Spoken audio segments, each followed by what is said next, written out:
Ya estamos en vivo, maestra. Perdón. Hola, ¿qué tal, amigos? Buenas tardes a todos los que nos ven. Eh, Amigos queridos, ¿cómo están de la comunidad Tizcajú y de Más Allá de las Fronteras? El día de hoy tenemos el gusto de presentar a la maestra Amelia Hernández. El día de hoy vamos a platicar respecto a justicia restaurativa y un poquito engarzándola con la plática que tuvimos hace 8 días con el doctor Hidalgo Murillo, ¿no? Cuando nos hablaba respecto pues a las medidas de sanción, respecto a si se vale o no se vale el procedimiento abreviado en adolescentes y todo este tema de justicia restaurativa que la maestra Amelia Hernández es experta. Maestra Amelia, ¿cómo está? Muy buenas tardes. Hola, maestro. Muchas gracias por la invitación. Buenas tardes. No, muchas gracias a usted por aceptar, por siempre estar en estas locuras y en estos proyectos de SICAJU. Eh, Aquí estaremos, maestro. Muchas gracias, maestra. Maestra, antes que nada, platíqueles a las personas que nos acompañan, ¿quién es Amelia Hernández? ¿A qué se dedica Amelia Hernández? Pues soy facilitadora hace 10 años. No es cierto, acabo de cumplir 11 años en enero, justamente. Em, pues estoy en unidades de mediación. Ya no estoy en unidades de mediación, ahora estoy en agencia del Ministerio Público, en un proyecto con detenido. Tengo 6 meses en proyecto con detenido. ¿Y qué hacemos en proyecto con detenido? Pues hacemos justicia restaurativa justamente, pero con detenidos donde se puede aplicar un mecanismo alternativo de solución de controversias. Ok, maestra, muchísimas gracias. Bien, nos dice que es facilitadora. ¿Puede explicarle al público que nos ve qué es ser un facilitador? Pues el facilitador está establecido en la Ley Nacional de Mecanismos Alternativos de Solución de Controversias en materia penal y es aquella persona certificada, al menos en la Ley Nacional, cada 3 años nos tenemos que certificar y es aquella persona que lleva a cabo, que conduce los mecanismos alternativos de solución de controversias en materia penal, ya sea en adultos o con adolescentes. Es la Ok, persona maestra. que conduce los mecanismos alternativos de solución de controversias. Que conduce los mecanismos alternativos. ¿Qué son los mecanismos alternativos, maestra? Son aquellas formas que tiene la justicia alternativa para solucionar los conflictos a través del diálogo. Ok, nos Se habla quedó de justicia. pensando así como, No, no, nos habla de justicia alternativa. ¿Es lo mismo justicia alternativa que justicia restaurativa o justicia retributiva? no, mucha gente confunde precisamente la justicia alternativa con la justicia o con el mecanismo de justicia alternativa y son cosas totalmente restaurativas. Perdón, la justicia alternativa es el todo de los mecanismos alternativos de solución de controversias. Y muchas veces hay docentes y he escuchado quienes confunden el mecanismo. ¿Por qué? En materia de adultos tenemos 3 mecanismos: la mediación, la conciliación y la junta restaurativa. La junta restaurativa es en sí un mecanismo alternativo de solución de controversias y no debemos de confundir el mecanismo con el todo que es la justicia alternativa. ¿Por Ok. qué? Y usted me preguntará, ¿y en qué radica la diferencia o qué es la justicia restaurativa? Porque hay muchos docentes y muchos libros que hablan y dicen la justicia restaurativa y la justicia restaurativa, pero ¿qué es la justicia restaurativa? Es una forma de hacer justicia que centra o se centra en las necesidades de las víctimas. Howard Seat nos dice que es una filosofía de vida. En cambio, el mecanismo de la mediación, la conciliación y la junta restaurativa, específicamente como mecanismo la junta restaurativa, es el mecanismo donde vamos a tener bien identificado a nuestra víctima, a nuestro imputado y vamos a tener la presencia de una comunidad afectada. ¿Qué busca la junta restaurativa? Busca la recomposición del tejido social. Este mecanismo de junta restaurativa lo vamos a aplicar en ciertos delitos. Uno de ellos es un homicidio culposo. O por ejemplo, un robo. También podemos aplicar el mecanismo de la junta restaurativa cuando hay muchos intervinientes y sobre todo tenemos bien identificado víctima, imputado y la presencia sobre todo de la comunidad afectada. Al menos en Fiscalía de la Ciudad de México, todos los homicidios culposos le vamos a aplicar una junta restaurativa. ¿Por qué? Porque tiene una preparación diferente a lo que es la mediación, a lo que es la conciliación. Ok. Maestra, nos dice que en adultos están esas tres formas, la mediación, la conciliación y la junta restaurativa. ¿En adolescentes? En adolescentes también podemos aplicar la junta restaurativa. Tenemos al adolescente, tenemos a nuestra víctima y tenemos a la comunidad afectada. También podemos aplicar una junta restaurativa. Hay que recordar que son mecanismos diferentes en materia de adultos y en materia de adolescentes. No son los mismos mecanismos en adultos, no son los mismos mecanismos que les vamos a aplicar a nuestros adolescentes. En adolescentes podemos, aparte de la junta restaurativa, podemos aplicar un círculo, la reunión víctima con la persona adolescente. Ok, maestra. Eh,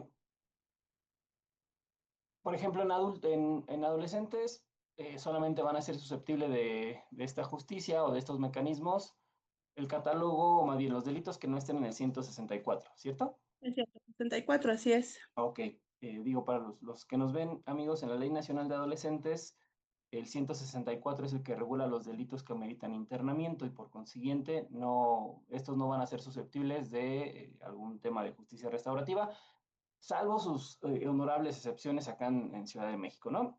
Para adultos, maestra, ¿qué delitos procede o en qué delitos podemos aplicar la justicia restaurativa? Sí, los mecanismos alternos de solución de controversias. Bueno, requisitos de procedibilidad, querella, culposos y patrimoniales sin violencia. Ciudad de México todavía tiene amenazas, Estado de México pues ya no tenemos amenazas. Culposo, un homicidio culposo, un daño a la propiedad, unas lesiones culposas por TV, querella patrimonial sin violencia, puede ser fraudes, abusos de confianza, robo sin violencia. En Agencia con Detenido, quienes estamos trabajando con este proyecto en Ciudad de México, maestro Mogollán, iniciamos 8 facilitadores hace 6 meses, de los cuales en este proyecto con detenido solamente, si no me falla la memoria, solamente quedamos 2, Cuauhtémoc y Azcapotzalco. Nos llegan, no sé si los que están eh, escuchándonos, viéndonos, conocen lo que es un fardero. Entonces nos llegan muchos farderos. ¿Qué es un fardero? Quien ingresa a las tiendas como por ejemplo Zara, Walmart, todos ellos, y sustraen mercancía sin pagar. A eso le llamamos el fardero. Llegan detenidos, se hace la puesta a disposición, nos lo pasan y se firma, se suscribe un acuerdo reparatorio. Aquí se aplica un mecanismo alternativo de solución de controversias. Se le puede aplicar una junta restaurativa o se le puede aplicar una conciliación. La mayoría de asuntos que tenemos en Agencia con Detenido son robo simple, robo a negocio, los farderos. Ah, ¿qué se debe? Fíjese que el fin de semana coincidí con la maestra Nancy Villafán, que por cierto le mandamos un saludo, nos está viendo, Y le damos un eh, saludo. y me comentaba que tuvieron por ahí, fueron invitados a una reunión con Fiscalía, justo maestra Ambris, la maestra Nancy, y que en Fiscalía, digo, no sé si puedo revelarlo, pero ya ni modo. ¿Ve mi problema?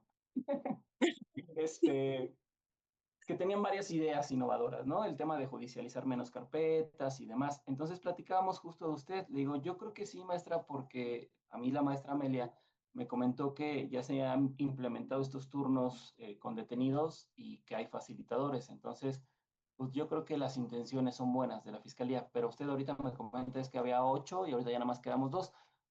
¿Por qué, maestra? ¿Por qué? Ah, Bueno, ya me va a hacer hablar, maestro. Es que usted siempre hace nadie nos decir, ve aquí, maestra. Estamos en confianza. ah, Aquí. no, va a ver. Usted y los alumnos de SICAJU siempre me hacen hablar. Va a ver. ¿Por qué? Porque, por ejemplo, Venustiano Carranza, que es una agencia muy grande y donde, por ejemplo, tienen, no sé si ubican, La Merced, es una zona muy conflictiva que corresponde a la ABC, si no me equivoco. ¿Qué pasaba? No derivaban, el Ministerio Público no le daba trabajo al facilitador que estaba ahí. Todo lo judicializaban. Entonces, es lo que siempre yo les cuento a mis alumnos. ¿Qué pasa? Llegan a juez de control, el juez de control les dice y regaña a los ministerios públicos, ¿por qué a este robo sin violencia me lo traes? Bueno, no le dice así, pero con otras palabras, ¿verdad? No, pero sí ¿Por le dice así. Hay muchos que sí. o, bueno, bueno, sí, tienes razón. ¿Por qué me haces perder el tiempo y no aplicas un mecanismo alternativo de solución de controversias? Entonces, ¿qué pasa? Regrésate a aplicar el mecanismo. No me traigas esto. Entonces, eso está pasando. Son números finalmente, ¿no? La fiscal, o no sé si la actual, pero la anterior decía, judicializamos tantas carpetas de investigación. Sí, pero ¿cuántas se tumbaron en control, no? Eso no se dice en las cifras. Sí, tenemos este tema de la política criminal mal entendido, ¿no? O sea, yo siempre he platicado con los amigos de, pues es que yo no lo entiende, yo también fui parte y a final de cuentas nos medían por cuántas vinculaciones o cuántas judicializaciones llevábamos. Pero es que no pueden medir así las autoridades. Si a final de cuentas tu sistema de justicia o tu sistema de procuración de justicia estuviera funcionando, pues lo ideal sería que no tuvieras carpetas judicializadas, porque tienes este Eh, tema como la justicia restaurativa, la justicia alternativa, que pues, procura esas circunstancias. Habla de un tema bien importante, los MPs, con todo respeto, no, y dependiendo también las unidades. Es que también usted me hace hablar, maestra, también empieza. No saben lo que es una derivación. No sé, digo, usted que está dentro, ¿se les capacita a los MP respecto a que tienen que hacer la derivación? Yo como abogado particular he llegado un sinfín de veces a la agencia. Digo, Lic, pues derívame. ¿Cómo que te derive, Lic? Pues sí, que me mandes con el facilitador. No, pues mejor aquí hacemos el acuerdo. Digo, pues no, porque tienes aquí al ladito una unidad de justicia restaurativa, solamente es el escrito de derivación y listo. Es que nunca lo he hecho. Entonces, internamente, los MP saben que pueden derivar. Algunos sí, algunos no. Les voy a platicar algo que justamente me pasó hoy. Hoy tenía una sesión sin detenido. Me pasan la carpeta de investigación porque también llevo asuntos sin detenido. La unidad me deriva asuntos sin detenido. Y no llegaron unas amenazas. Dije, ay, ¿qué pasa? Y las intervinientes son de aquí del mercado de Azcapotzalco y me di a la tarea de acudir a buscarlas.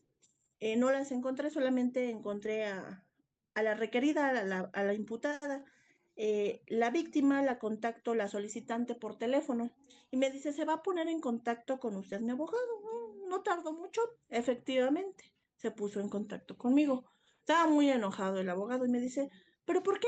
¿Por qué la turnaron? ¿Por qué Él me dijo la turnaron. Y le digo, ¿qué turnaron? La carpeta de investigación. Le dije, bueno, en primer lugar, no nos turnan la carpeta de investigación, solamente nos derivan un oficio. Me dice, el Ministerio Público nunca le preguntó a la víctima si quería que este asunto se derivara a una unidad de mediación o más bien con el facilitador. Y en eso sí tenía razón, porque uno de los principios que maneja la Ley Nacional de Mecanismos Alternativos es la voluntariedad. Es decir, que solamente la víctima puede solicitar la derivación a una unidad de mediación. Entonces, contestando a su pregunta, si están capacitados para derivar, eh, no, pues los avientan al ruedo como a todos los que trabajamos en la fiscalía, les dicen trabaja con lo que puedas, ¿no? Y es justo lo que hacemos, trabajamos con lo que podemos. Ay, maestro Mogollán, me va a hacer decir cosas que yo no quiero, pero las voy a decir. Ya le A ver dije si que no. estamos en confianza aquí, no, no sale de aquí, maestro. Generalmente, en Ciudad de México, al facilitador le llega el expediente, el oficio de derivación, ya con la invitación hecha, realizada, porque hay que recordar que nosotros no citamos, nosotros invitamos a nuestros intervinientes a acudir a una sesión de mecanismos. Me llegó un mensaje en un grupo que tengo de los jefes y dijeron, ¿qué creen? Los trabajadores sociales quienes realizan las invitaciones ya no van a salir a la calle a invitar a los intervinientes. Y yo así de, ¿y entonces los intervinientes cómo van a acudir a la sesión? Pues llámenles por teléfono, pues mándales un correo. Pero la derivación no viene con el número telefónico del interviniente. Entonces, ¿cómo vamos a llevar a cabo un mecanismo si la gente no está invitada? ¿Por qué? Y la respuesta fue, porque no hay recursos. Y háganle como ustedes quieran. Y Dígame entonces. está muy complicado, maestra, porque esta república, más bien esta política de austeridad es cada vez más absurda, ¿no? Yo platico siempre con los amigos, la gente cree que yo odio a Fiscalía y no es cierto. O sea, a final de cuentas, Fiscalía fue una institución que a mí me dio mucho, que aprendí muchísimo, tuve la fortuna de tener muchos jefes muy buenos, otros muy malos, pero que también aprendes de ellos. Pero yo siempre les decía a los amiguitos, a los alumnos que quieren ingresar, les digo, mira, no te quito la intención, nada más que sí, para entrar, creo yo que el perfil que tienes que cubrir es haber estado al menos como coloquialmente decimos, ¿no? De cacharpo, de 16, porque ahí es donde entiendes que si vas a entrar en la fiscalía es porque estás consciente de que vas a poner de tu dinero, de que no hay máquinas, de que no hay internet. Yo puntualmente estuve aquí en San Agustín, justo en Justicia Restaurativa, maestra, y era de que nos teníamos que cooperar para el toner, teníamos que cooperarnos para el pasaje del trabajador social, teníamos que pues, cooperarnos para las hojas, para todo, para todo. Entonces, esta vocación de servicio que yo sé que usted tiene, que yo sé, tengo la fortuna de conocerlo a usted, de conocer al querido amigo Jafet, que este perfil de personas que se dedican al servicio público es muy raro encontrarla y que afortunadamente creo que la Procuración de Justicia en personas como usted y otros más, estoy seguro, eh, pues hacen todo lo posible para que esto fluya, ¿no? Pero maestra, explíqueles un poquito a los amiguitos, no sé, por ejemplo, acá en el Estado de México, cuando se implementó la unidad de justicia restaurativa, teníamos al Ministerio Público que iniciaba las carpetas de justicia restaurativa. Bueno, empezamos desde el orientador. Tenemos un orientador jurídico. Después tenemos el Ministerio Público, después el trabajador social, el psicólogo y el facilitador. En Ciudad de México, ¿cómo se conforman las unidades?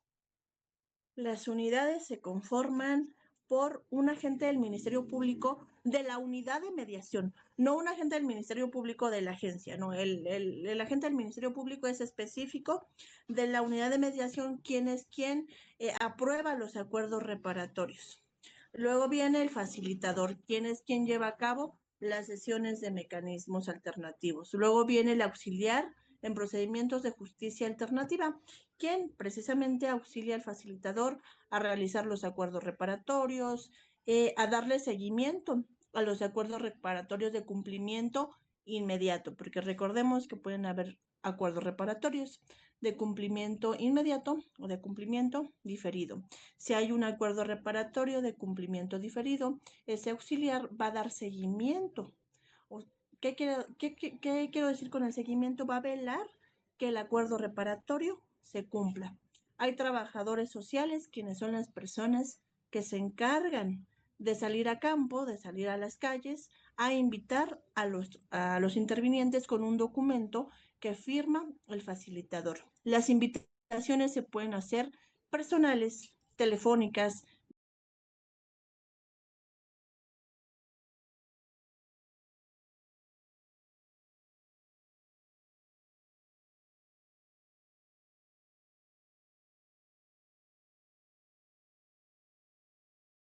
se atreve la fiscalía a hacer esto?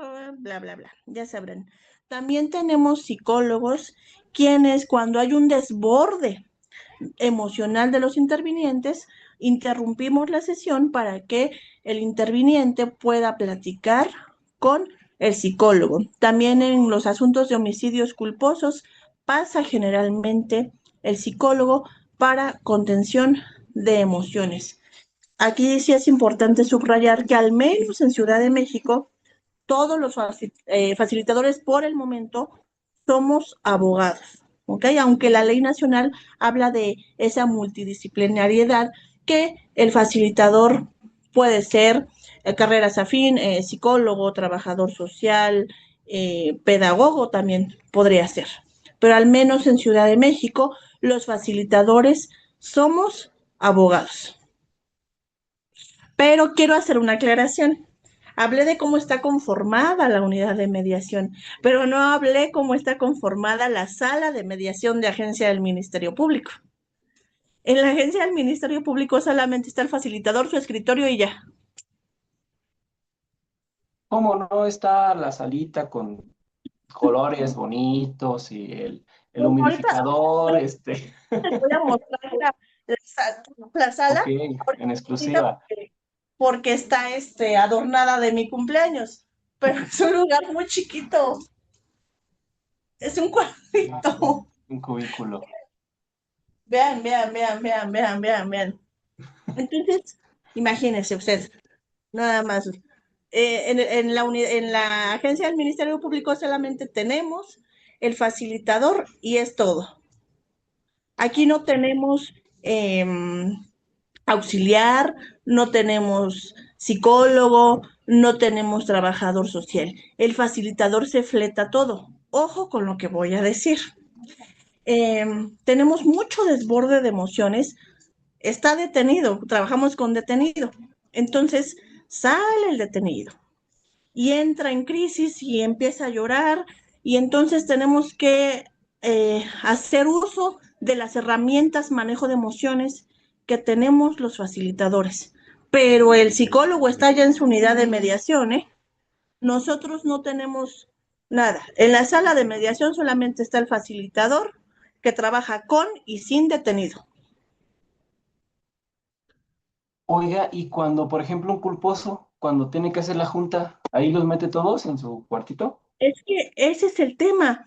Eh, Me están tratando de agendar cuando es indetenido los intervinientes que sean uno a uno, un solicitante y un requerido, pero ya me tocó hacer una junta restaurativa. Tenía aquí como 8 personas. Bueno, estábamos casi así encima. Imagínense nada más.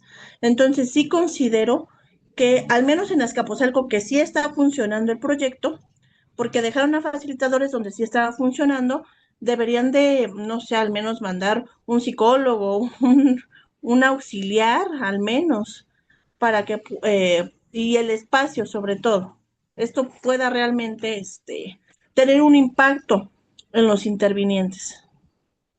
Sí, porque es que eso del impacto es importante. Fíjese que yo siempre comentaba o platicaba. A mí me gustaba mucho cuando yo estuve en la Agencia de Justicia Restaurativa, porque para empezar la impresión de las personas, ¿no? Éramos ministerios públicos de la Agencia de Justicia Restaurativa, es decir, iniciábamos todas las carpetas sin detenido de delitos que meritaban acuerdo reparatorio. Entonces la gente se sorprendía mucho porque acabábamos de hacerle su entrevista, le entregábamos sus copias y me decía, bueno, ¿y cuánto va a ser?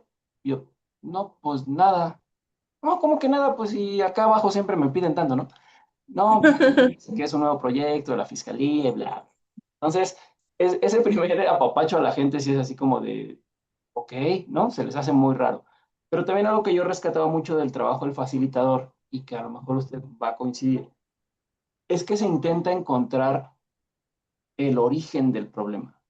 La mayoría, no sé, la mayoría de los delitos, de lesiones, daño en los bienes, traen un tema muy arraigado de conflictos que a veces son hasta absurdos. O sea, a mí me llegaban asuntos que se odiaban dos vecinos porque el abuelo, el tatarabuelo, había agarrado tantos metros del otro predio y demás. ¿se cumple el objetivo o se intenta cubrir ese objetivo de buscar el origen del conflicto, maestra? En unidad de mediación yo le puedo decir que sí, porque contamos con las herramientas, la sala, porque ahí sí hay una sala de mediación, el tiempo, no vamos sobre el tiempo. En la agencia del Ministerio Público, le voy a ser bien sincera, lo intento a marchas forzadas. ¿Por qué? Porque es un espacio muy chiquito. Seamos sinceros, tenemos al detenido. Lo que quiere el detenido es su libertad. Definitivamente. Entonces, intento concientizar, intento llegar a la raíz del conflicto, porque usted lo dijo muy acertadamente. Los facilitadores vemos y vamos más allá del delito. El Ministerio Público ve, encuadra el delito, robo, fraude, abuso de confianza, homicidio culposo, pero nosotros no. Vemos qué hay detrás del delito, porque no nada más es un fraude, unas amenazas, un daño a la propiedad. Vamos a ver qué hay detrás de cada persona.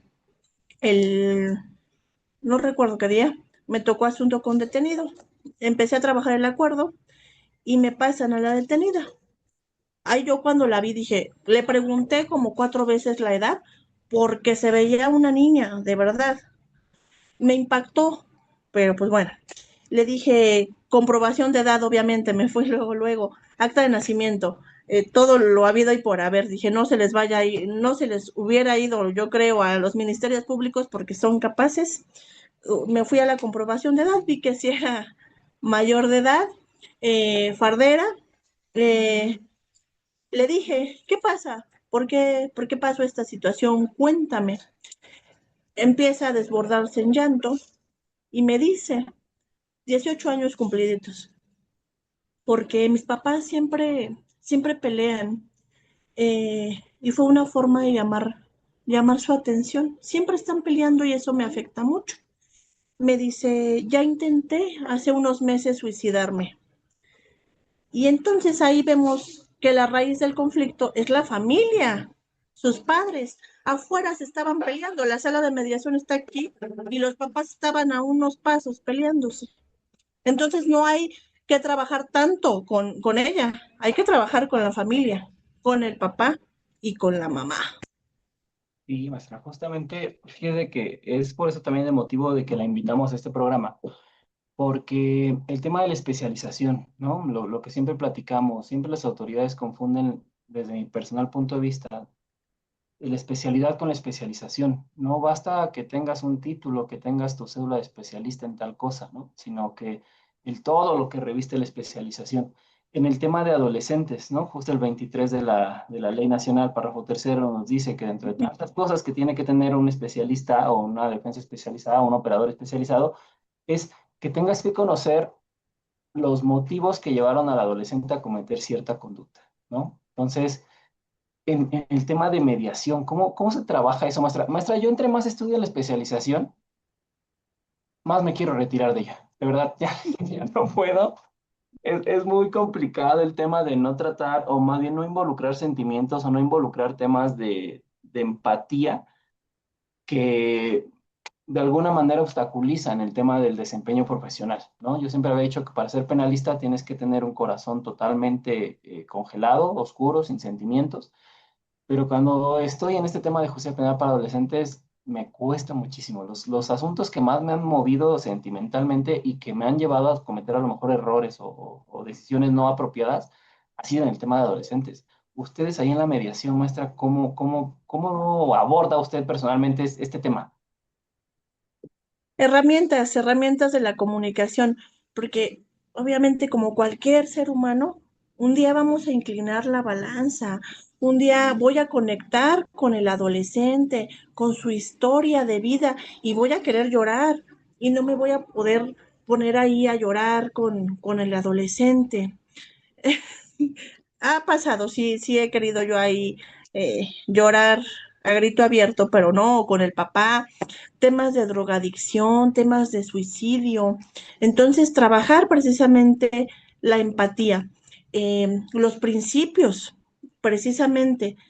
que tenemos en la ley nacional, y lo decía al principio de esta charla, son muy diferentes a los principios para adolescentes. Entonces, estos principios van enfocados hacia el facilitador. Los principios de la ley nacional para adultos van enfocados hacia los intervinientes. Con adolescentes los principios son para el facilitador, la honestidad para saber que puedo llevar a cabo un mecanismo alternativo, que puedo conducir un mecanismo alternativo con un adolescente. Si yo veo que estoy conectando con el adolescente, solicito un cambio de facilitador. Eso es muy importante, ser honestos en saber, ¿sabes qué? No puedo con este asunto, voy a conectar con, o ya estoy conectando con él. Wow, ese es un punto importante porque yo creo que si yo regresara a ser facilitador ya no pudiera. De todos me, me excusaría porque es que está bien Maestro, complejo. Lo que siempre platicamos también acá de este lado, el tema de el abandono de las infancias y las adolescencias, ¿no? Lo que usted comenta, pues es que me metí a robar para llamarle la atención a mis papás.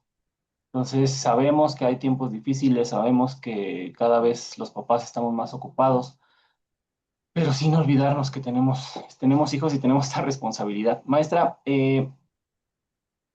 usted y yo tenemos un tema respecto al... ¿Se acuerda de ese asunto que me comentó del chiquito hijo, que... ya no me dijo nada. Pues es que no paré de llorar, maestra, la verdad. No, a ver si lo quiere compartir. Fíjense que, amigos que nos ven, un día la maestra Meli me hace un comentario porque un chico, en el contexto del asunto es, era un adolescente, maestra, o era un infante, no me acuerdo. Era ¿Adolescente? un niño, No, un niño. no era adolescente, era niño porque tenía, creo que 8 o 10 9. años, ¿no? O algo Ajá, así por me ahí. comentó. Era un niño. Entonces, entra con su abuelita a una casa de... ¿Sí lo podemos platicar, maestra? Sí. Claro, sí. Entra con su abuelita a una casa de empeño.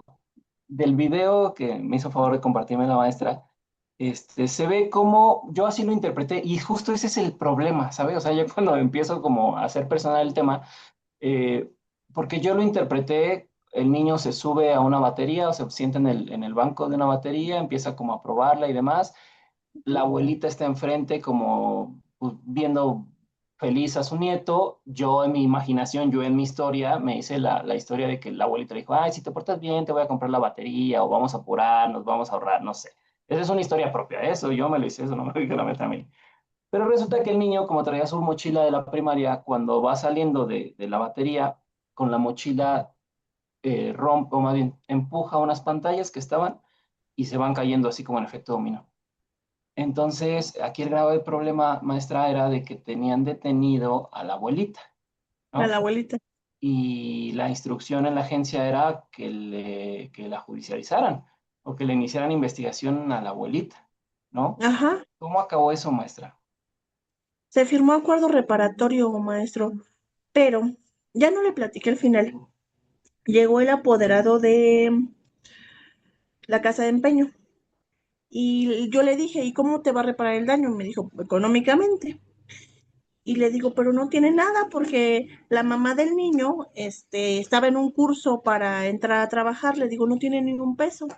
Me dice, pero ya hablé con la abuelita, que tiene una lavadora, un refrigerador, etcétera, etcétera. Y ya me pasan a la abuelita para firmar el acuerdo reparatorio y quería cobrárselos a precio de evaluador de la casa de empeño. Creo que eran 3,000 pesos y le quería cobrar creo que 16,000 pesos. Hago una sesión individual con el apoderado y le digo, ¿de dónde te van a pagar? Vamos a hacer un acuerdo reparatorio de cumplimiento inmediato. Vas a ir por la lavadora y por el refrigerador, 3,000 pesos, quedaban creo que 13,000 pesos a plazos. Le digo, no te lo van a pagar, se va a ir directamente al incumplimiento. Empezamos a trabajar la historia de vida de la señora, de la mamá, del niño. Lo concienticé porque él venía a hacer su chamba, ¿no? Él venía en su postura de, pues me tienes que pagar, no me importa cómo. Escuchó a la mamá, escuchó a la abuelita, al niño obviamente no, ¿verdad? Entonces, ahí lo concientizamos. Hice algo que no debía de haber hecho, ¿verdad? Pero lo voy a decir. Quedamos como si hubiera pagado la abuelita los 16,000 pesos, pero no pagó nada. Ok. Pero primero, ¿por qué? O sea, según entiendo usted, bueno, antes que nada, maestra Meli, disculpe usted al maestro Benjamín Muñiz Álvarez del Castillo, pero es su tradición llegar tarde, ¿no? Siempre. Es cierto, maestro Benja, ¿cómo estás? Buena tarde. Maestro Mogollán, siempre un placer verlos. Una disculpa, tuve una jornada un poco extensa el día de hoy. Maestra Amelia, siempre un placer saludarte. Lo Los venía escucho. escuchando, así que ya sé cómo vamos en esta cuestión, pero ya estamos acá. Perdón por la tardanza nuevamente. Ah, no te preocupes, amigo, bienvenido. Ya sabemos cómo eres, no te preocupes. Pero, maestra Amelie, eh, qué herramientas utilizó para convencer al apoderado legal? Porque al final de cuentas él estaba cerrado. Ay, la empatía. Que se pusieran en los zapatos de la mamá del niño y de la abuelita del niño. Créanme, maestros, que terminó llorando. El apoderado terminó llorando, concientizarlo de que había sido un accidente, que realmente no, en todo caso, si nos fuéramos así muy estrictos, había responsabilidad civil, pero no responsabilidad penal, para mí, en mi punto de vista. Entonces, pues concientizando, trabajando la empatía, que es ponernos en el lugar del otro. Pero para ello, ¿cuánto ya duró, por ejemplo, esa mediación, maestra? O sea, Ahí ¿cómo queda lo pos- era con detenido. Entonces yo no me puedo dar el tiempo que me puedo dar en una sala de mediación, en una unidad de mediación. En la unidad de mediación tal vez no importa tanto el tiempo, pero acá como es con detenido, yo no sé si me va a llegar otro detenido, tengo que trabajar con el tiempo. Las personas se me empiezan a esperar. La señora era una señora adulta mayor, me estaba diciendo que no se había tomado su pastilla, no sé qué tenía de la presión, no recuerdo bien. El niño estaba allá afuera, desesperado. Entonces tuve que trabajar así muy rápido con las pocas herramientas que tengo en una sala de mediación. Yo creo que la trabajé ahí sí me tardé, fueron como una hora y cuarto, sobre todo con el apoderado legal. Ok. Eh, yo lo que me acuerdo que me era muy preocupante ese día que me lo consultó es que, al final de cuentas, la abuelita estaba puesta a disposición, ¿no? La llevaron los policías, la ponen a disposición, inicia su carpeta de investigación y la instrucción era sí o sí y fínquenle algo, ¿no? Ajá, Así sí, me... efectivamente, y ya iba para judicialización, y ya ahí logramos que nos la pasara por el monto, porque eran 16,000, no me acuerdo si 12 o 16,000, o sea, sí podían subirla a juez de control por por el monto. Y sobre todo en el video, creo que se lo compartí, maestro Mogollán, se caían 3 pantallas y trajeron como 6, 7 pantallas. O sea, imagínense nada más. Sí, de hecho, no veníamos preparados, pero lo vamos a reproducir. Ah, no es cierto. No es cierto, es privado.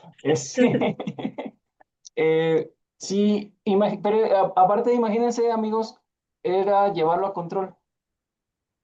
¿Qué iba a decir la juez o el juez de control? No, pues no había delito. No había Entonces, delito. platicaba yo con la maestra Amelia Benja el tema le digo, pero ¿cuál va a ser la clasificación jurídica? ¿Daño culposo? Y que utilizó al niño como que no tuvo el deber de cuidado de vigilar que el niño no tirara, porque al final de cuentas quien tiró las pantallas pues fue el niño con la Bueno, mochila y el niño pues no es sujeto de adolescentes, tenía 9 años, entonces pues, sí, hubiera llegado al control y le hubiera metido una regañiza, pero eso hubiera implicado un traslado al reclusorio de la abuelita, ¿no? Y llevarla después a audiencia de control de detención. ¿Cómo ves, amigo Benja? Ya vemos el, cómo el, tema. Adelante, Amelia, por favor, maestra. el impacto de trasladarlos. A mí me tocó un asunto de un chico que me habló, no recuerdo ahorita el delito, ya tiene mucho tiempo, y me dijo, es que no sabes el impacto que tuve estar ahí para audiencia inicial. Entró en una depresión muy fuerte y fue un delito fabricado. Entonces hay que tener mucho cuidado y hay que hacer uso. de los mecanismos alternativos de solución de controversias y el facilitador se debe de comprometer realmente con su trabajo, aplicar realmente, no solamente el mecanismo, porque el mecanismo bien establecido en la ley, aplícate una mediación y hazle así, aplica una conciliación y hazle así, aplica una junta o un círculo en adolescente, pero no es nada más aplicar lo que dice la ley, es saberlo aplicar, aplicar las herramientas de la comunicación para hacer realmente un trabajo donde sirva al interviniente, sobre todo cuando trabajamos con el adolescente, que buscamos concientizar precisamente al adolescente de la conducta. Si trabajar con adultos en mecanismos es difícil, imagínense nada más con un adolescente. Sí. Perdón, Mogo. Justamente, No. mi querida maestra, ese es el tema que a mí en lo personal me llama mucho la atención con este sistema. ¿Cómo le hacen ustedes, facilitadores, para hacer que un adolescente que muchas veces cree que nada más es una bromita sin trascendencia, entienda esta cuestión? Pasa algo con adolescentes. Yo les digo a mis alumnos y en clase, conectar con el adolescente en una sesión de mecanismos es bien fuerte porque el adolescente te va a estar pajareando, te va a estar sentado todo así, va a estar diciendo, ay, no me importa, a mí me vale. Entonces ahí viene la chamba del adolescente. ¿Cómo voy a conectar con mi adolescente? ¿Cómo voy a lograr la empatía con mi adolescente? No sé, ver, trae una playera de un grupo de rock. Ay, ¿te gusta este grupo de rock? Ahí, conecto con él. ¿Qué crees? A mí también. Me adentro. Voy a rascar un poquito su entorno familiar. Oye, ¿y con quién vienes? Y platícame un poquito. ¿Con quién te llevas mejor? Ah, bla, bla, bla. Y entonces ya ahí adentrarme a la conducta. Mira, cometiste una conducta, por ejemplo, un robo, lo que ustedes quieran, eh, a una persona adulta mayor, lograr que lo escuche y decirle, mira, ¿escuchaste lo que te dijo Juanita Pérez de 70 años? No es tanto el celular, es que ese celular era importante para ella porque recibe una llamada telefónica de sus hijos. Todos los días a las 8 de la noche, sus hijos están en Estados Unidos y recibe una videollamada y para ella es muy importante. Sin esa llamada, Juanita no puede dormir y ese día no pudo tener esa llamada. Eh, ¿Estás consciente de lo que le causaste a Juanita?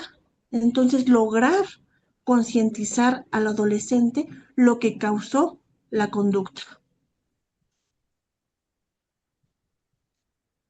Trabajo muy difícil, ¿no? Yo creo. Maestra, ¿hay un manual para hacer eso? ¿O es nato? O sea, ¿cómo surge? ¿Les soy sinceros? Si les soy sincero, yo creo que sí es nato. Puede haber un manual, porque en la junta restaurativa hay un guión preestablecido con ciertas preguntas. No se lo puede hacer cualquiera, léete el guión, perdón lo que dije, léete el guión y cualquiera lo hace, pero Sí, si se claro. te desborda la emoción, no vas a saber, cómo lo regresas? ¿Cómo lo regresas de esa situación? Yo creo que sí es nato, definitivamente. Les voy a platicar una situación eh, rápido, lo prometo. Es muy diferente y perdón que sea muy reiterativa, trabajar en una unidad de mecanismos o de mediación o de justicia alternativa a trabajar como facilitador en una agencia del Ministerio Público.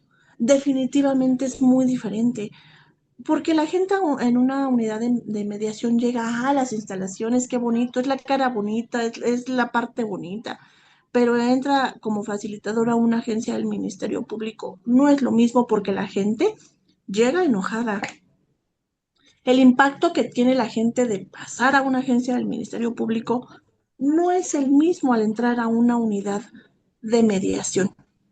Eh, usted me conoce, ustedes dos me conocen, soy una persona muy tranquila, pero aquí la gente llega, ya me han tocado muchas situaciones, apaleando la puerta, gritando. ofendiendo. Les voy a platicar una situación. En diciembre, yo creo que fue, principios, hubo una fardera precisamente de Miniso. No recuerdo cuánto excedió el monto, no iba a pasar por acuerdo. Pasan los abogados y me dicen, oye, licenciada, queremos acuerdo. Le dije, no lo van a autorizar porque excede el monto. Ya pasaron horas. Enfrente de la agencia hay un parque. Empiezo yo a caminar y se me acerca una señora y me abraza. ¿Puedo decir groserías? Es que me las dijo. Tal cual, voy a decir lo que me dijo. Me dijo, hija de tu pinche madre, camina o para un taxi. Yo me quedé, ¿qué me va a hacer? ¿Me va a asaltar? ¿Me va a secuestrar? No sé. Me fue adentrando al parque. Me sienta en el parque y me dice, enfrente está mi esposo y al lado está mi hijo en un taxi. Así que tú sabes cómo le haces. Me empezó a decir que su hija estaba detenida, la fardera de Miniso, precisamente, y que yo iba a firmar el acuerdo reparatorio para que su hija saliera en libertad.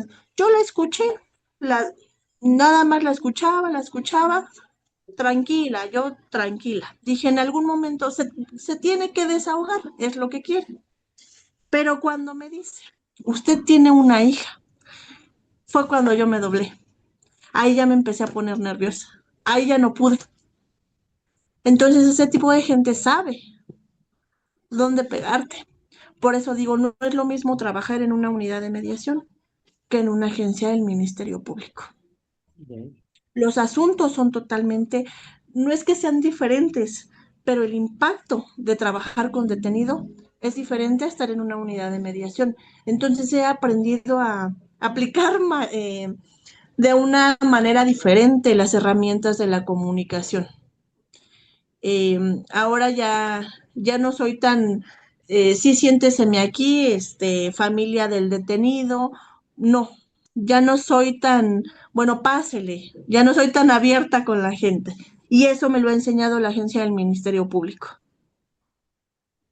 Y aparte, qué miedo, maestra, ¿no? O sea, sí, como usted dice, las emociones en el turno pues llegan a flor de piel, entonces está complicadísimo. Y justo eso que tiene, o más bien lo que nos comenta, ¿no? Que a veces es nato. La maestra Amelia Estebenja, en todas sus clases, al menos las que yo he visto, al final hace una sesión de mediación y te sorprenderías si te dijera los nombres de los alumnos, que tú dirías, lo va a hacer bien, ¿no? Es un chico o chica que se desenvuelve bien oralmente, ta, ta, ta. El tema de tratar de ser empáticos, o sea, cuando hacen el ejercicio de, a ver, estás frente a un adolescente, conecta, ¿no? Lo que nos decía del grupo de la playera de fútbol o la playera, que de tu caso seguramente llevarías una camisa. ¿De quién llevarías una camisa, amigo? Si fueras adolescente, una playera de... Bueno, ya, olvídalo. De los poderosísimos Pumas, Mogollán, y lo No, sabe. pero si fuera tema musical, seguro llevarías a Lupita D'Alessio o algo así, ¿no? Claro que no, a Paquita la del barrio, por supuesto. No es cierto, no eres de Paquita, pero bueno, el tema es que les cuesta mucho esa situación de conectar, o sea, de ser empáticos con los usuarios, ¿no? Para nosotros los facilitados son usuarios, eh, y que dijeras, ¿en serio? Pues si nada más es portarte amable con la gente, ¿no? Y les cuesta un trabajo enorme hacerlo. Es que, por ejemplo, hay adolescentes que no te puedes como facilitador portarte muy amable, porque tienen ahí un problema de límites, de reglas, entonces tienes que ser firme con el adolescente, es dependiendo cómo se vaya presentando la sesión de mecanismos alternativos definitivamente. Hay Fíjate que adolescentes que yo, aparte, perdón, Amelia, después de ti. no, dígame. Pues es que justamente esa es un gran conflicto de los facilitadores, cómo ir jugando en este margen de si soy amable o si soy más firme, o si me comporto de manera más amable o más seria. Y eso, pues a final de cuentas, se los da la experiencia, ¿no? Porque por más que nos puedan, este, enseñar y decir cosas así, lo vamos a saber hasta que estemos frente al adolescente. Y si es al Sí, adolescente que decía hace rato de, ah, sí, ¿cómo le hacen? Y es, tal vez ahí relajarme más, usar un lenguaje. Al lenguaje que ellos me hablen, yo les voy a hablar. Definitivamente. Y aquí quiero puntualizar lo que yo decía al inicio respecto de adolescentes. No es nada más trabajar con el adolescente. La experiencia estos 11 años nos ha dicho, hay que trabajar con la familia. El problema viene en la familia. ¿Por qué inicia el problema de drogadicción? Hay que ver la familia, hay que ver el grupo de apoyo que tiene el adolescente. De verdad, si trabajáramos en conjunto con papá, con mamá o persona de apoyo, la respuesta o el resultado de los mecanismos alternativos con adolescentes sería muy diferente. ¿Por qué? Porque hay papás que dicen, ay, yo no sé, ay, lo que me importa es que salga de este problema. A mí no me importa, yo me la paso el día trabajando, no me interesa. Entonces, ¿con quién debemos de trabajar? Con el núcleo familiar. Y con el núcleo familiar, es que es un tema bien complicado, de verdad, amigos que nos están viendo, yo creo que ese es el gran punto diferencial que tenemos acá en Sicaju y en la especialidad de justicia penal para adolescentes. Porque no solamente es venirles a enseñar lo que dice la ley nacional, ¿no? En este caso, mecanismos o especialización en adolescentes o la ley nacional de adolescentes. Ya el tema de ir más allá y tratar de ser empáticos con los adolescentes, tratar de entender. Fíjense que justo platicaba con el maestro Benjamín, maestra Amelia, nuestro próximo invitado, nuestro invitado, no muchos programas, va a ser un amigo que ya ahorita, no sé, ya es hasta abuelo, tiene 60, no, tiene como 50 años este amigo. Pero él me platicaba que él empezó a drogarse desde los 8 años. Y yo le decía, bueno, pero ¿por qué a los 8 años, hermano? 8 años, ¿no? Me decía, es que sabes qué, Lick, yo, mi motivo para drogarme era que mi alucín, cuando yo me activaba, eh, imaginaba una vida bonita.